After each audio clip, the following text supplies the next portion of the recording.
নমস্কার বন্ধুরা, আমার চ্যানেল টুকুস কিচেনে আপনাদের স্বাগত। আজকে খুব সহজভাবে এঁচোড়ের রেসিপি নিয়ে এসেছি। আর এটা কাটা কিভাবে পরিষ্কার করতে হয় সব দেখিয়েছি। তো ভিডিওটাকে পুরোটা দেখবেন, স্কিপ করবেন না।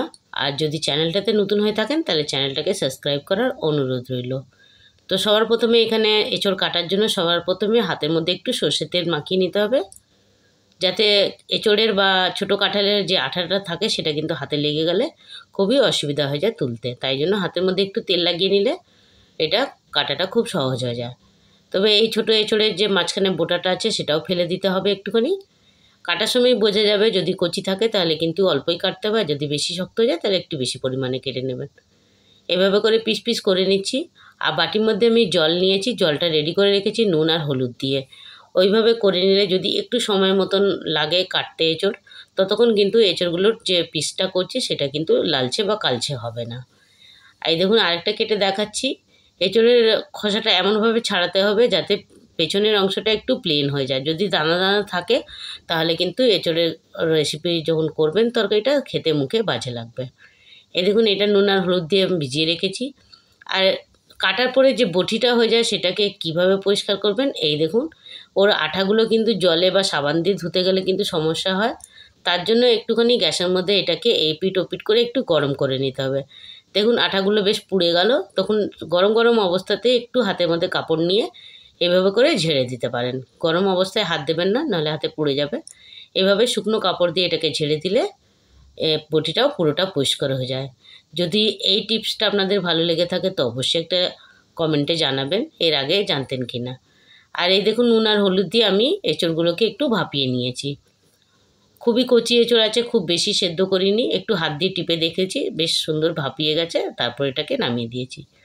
তারপরে দুটো আলু নিয়ে নিয়েছি, জিরে শুকনো লঙ্কা আর গোটা গরম মশলা একটু ফোড়ন দিয়ে সবার প্রথমে এখানে আলুগুলোকে আমি নুন আর হলুদ দিয়ে একটু ভেজে নিচ্ছি।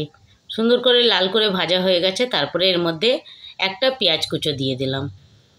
পেঁয়াজের পরিমাণটা চাইলে আর একটু বাড়াতে পারেন, তবে আমি একটাই পেঁয়াজ এখানে দিয়েছি। তারপরে পেঁয়াজটা যখন ভাজা হয়ে গেছে তবে কিছু বাটা মশলা দিয়ে দিচ্ছি। বাটা মশলার মধ্যে একটা পেঁয়াজ আছে, টমেটো আছে আর 4-5টা কাঁচা লঙ্কা আছে।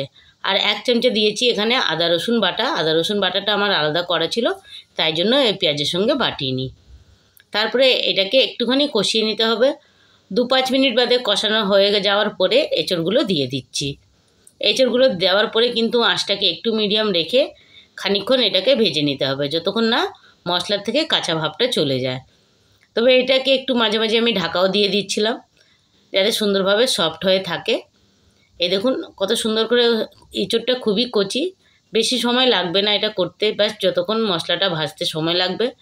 তারপরে এখানে কিছু গুঁড়ো মশলা দিয়ে দিচ্ছি। গুঁড়ো মশলা বলতে লাল লঙ্কার গুঁড়ো কাশ্মীরি, আর এখানে দিয়েছি 1 চামচে জিরের গুঁড়ো আর 1/2 চামচে দিয়েছি ধনের গুঁড়ো।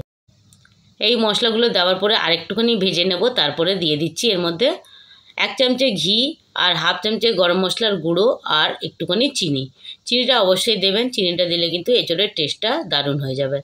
খুব সহজ করে বন্ধুরা দেখালাম, অবশ্যই একবার হলে এইভাবে করে দেখবেন। আর করে কেমন লাগলো কমেন্টে জানাতে ভুলবেন না। আর ভিডিওটা যদি ভালো লেগে থাকে তো অবশ্যই একটা লাইক শেয়ার করতে ভুলবেন না।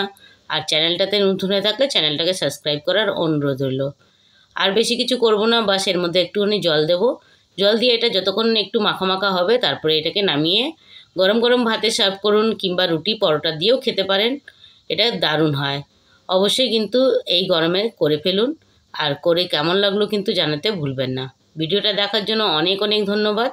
তাহলে দেখা হচ্ছে আবার নেক্সট কোনো রেসিপি নিয়ে।